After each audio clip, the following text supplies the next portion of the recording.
Hi everyone, Joe here, hope we're all doing well. So the purpose of this video today is to explain the difference between thinking of a desire and thinking from a desire. Now Neville talks about this a lot and the importance of actually thinking from what we desire to manifest as opposed to simply thinking of it. So in his words, normally when we're living in the end in our imagination, if we are doing an imaginal scene, we get into that state akin to sleep and then we try to imagine. He talked about the importance of actually partaking in the imaginal act. That in itself leads to thinking from. So if we're thinking of something, we would more than likely in that imaginal scene see it as something outside of ourselves. We would see it almost like a motion picture, something separate from us, separate from our being, and we would watch the scene as opposed to taking part in the scene. So when we're watching the scene as if it's something outside of us, we come out of it and ultimately we will start questioning how it's going to come about. But the key difference is here is if we're thinking of it and we're watching it unfold, we're not taking part.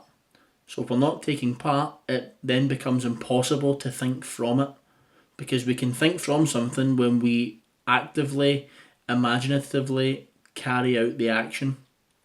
Okay, so if we're thinking from something, in imagination we will have reenacted the actual imaginal activity. We would have taken part in it, because if we've taken part in it, we can know how it feels. And if we can know how it feels, we can then begin to think from it. Okay, so this is crucial. It's so important to understand that feeling, and I say this all the time, just about every video I've made, the feeling is the most important aspect of this. If we're thinking of something, we're not actually doing it. We're watching it unfold. We're pretty much daydreaming of and we're seeing it as something separate from ourselves. If we're thinking from it, in imagination, we have actually carried out the act. Because we can feel that we've carried out the act, we've used all the senses, we've used the sight, we can see it in imagination, we can feel it. With regards to, say, looking to manifest a dream job, if your imaginal scene, for instance, is you've been offered this job or you're now doing the job, your imaginal scene may, in fact, be being congratulated on this great job that you've now manifested. So your imaginal scene may be shaking the hand of your boss or an employer or a friend congratulating you. These actions, we all take part in them. If we're looking at from the outside, looking in, if we're thinking of it, we're effectively watching it unfold, and we could probably more often than not see ourselves doing it. If we can see ourselves doing it, we're not feeling it. We're not getting into that state that Neville talks about, which is feeling the actual action itself. Okay, whereas if we're feeling it, we can feel the senses in our hand. We can feel someone tightening the hand. If you just stop for a minute and think about this just now, if you were to close your eyes and imagine someone shaking your hand just now, just try and feel that touch. Just close the eyes, a couple of deep breaths, and try and feel someone holding your hand and shaking your hand. If you were successfully able to do that, you would have felt sensation on your hand. Without you grabbing the hand, you would have felt something.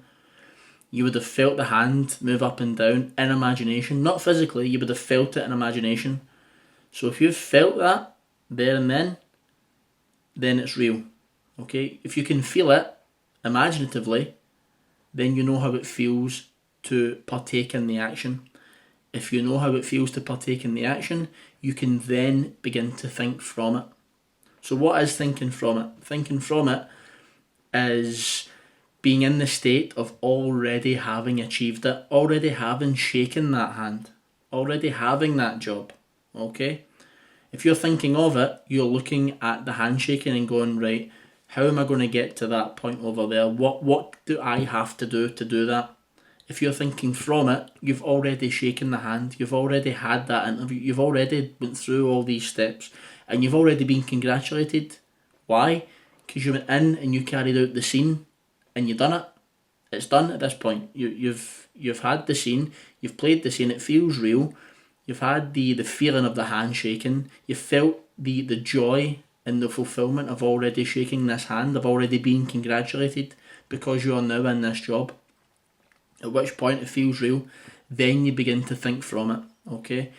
So one thing I want to point out here, people think living in the end means that a lot of people may have to, fake it to make it, and that's generally what it's called.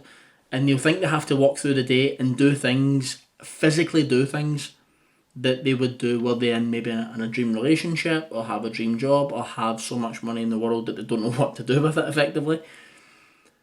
The key is, it's not about doing it in the physical. If we're trying to do it too much in the physical, what's ultimately happening is, we're trying to trick ourselves too much. If we can be true to our imagination and understand that if you've seen it in imagination and you've felt it, more importantly, you've felt it in imagination, then it's just as real as having to do it physically on the outside. It's just as real. Okay? So this is where the importance of the mental diet comes in. It's important to understand your thoughts, and don't be judgmental if you think to yourself that you're not thinking from the end, okay? Because that thought can lead to, oh, I'm not doing this right, which can then lead to, I don't have my desire. It can then lead to, I'm not going to get my desire. All these thoughts, they just seem to snowball, and ultimately you will then go in doubt. If you are thinking this way, just stop yourself, understand that you were thinking of, and then ask the question, how would I feel? What would I be thinking if I was now thinking from? And just pause and meditate on that for a mere minute. Just allow it to come up, because what will happen is you don't question how it would feel. How it would feel would just naturally come through you. So when you close your eyes, you would say, how would I feel if I was thinking from the end? How would I think if I was thinking from the end?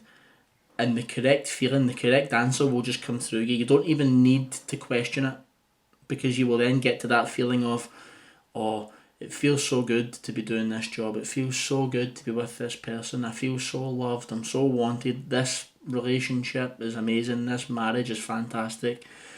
Oh my God, I have so much money. This is phenomenal. I can, treat my friends, all these different things will come to you. At which point you can from there also begin to think from the desire, because these are the thoughts you would have were you already in possession of your goal. Now this is where, as I've said, mental diet comes in, because we need to keep persisting these thoughts. Try and keep these thoughts and the feelings associated with these thoughts alive as much as possible. Don't doubt yourself if you have a wobble, maybe a half an hour where, you feel low and the thoughts are, coming in of thinking of, and you're not getting to the end, or you're not, focused on the desire. It's fine, it happens, okay? Because it's the old man. If you've been in that habitual thought process for so long, you're not going to be able to snap out of it just like that. But it does need internal work on focusing on the end result, but focusing on the end result as if you have already achieved it. This is the difference between success and failure. Understanding that you have achieved it because you've experienced it in imagination, you've felt it to be real, and then you just go about your day thinking as you would think had you achieved the desire. Because we understand, if you're thinking negatively about something, or something that doesn't really serve you, that thought tends to generate a feeling of negativity or a low energy, a low mood. That feeling arises from that thought. But what happens is you've unconsciously selected that thought, through habit. You've habitually been thinking negatively, which in turn has reassociated the feeling of lack, of unworthiness, of unlovedness, all these things. But when we start to think as someone would think, thinking from, as they'd already achieved the desire, you then associate good feelings with that. Feelings of joy, feelings of gratitude, love, abundance, all these things come up. And then we can actually take part in those thoughts and those feelings. The more we persist in this assumption, in this mood, in these thoughts, it then becomes our natural state of being. At which point, you then become completely unmoved by the fact that, you know, your desire is yours. That is a fact at this point, okay? Because you've worked so hard, you've done all your thought processes, you've worked through everything, you've effectively rid yourself of the old man, and you then start thinking from a place of already having achieved the desire. That's the key in thinking from. The main difference between both is feeling. Thinking of tends to perpetuate a feeling of lack, something on the outside, something that is not effectively you, as part of your being, as part of the God within you. Thinking from something is effectively, you know, feeling it to be real. Being that person, it's something that's inside of you. The desire is always internal. The desire is never external, okay? Thinking of is seeing that desire as something you have to attain on the outside. It's something out there, something separate from your God being. Thinking from is living and being the desire itself, okay? That is the key difference between both.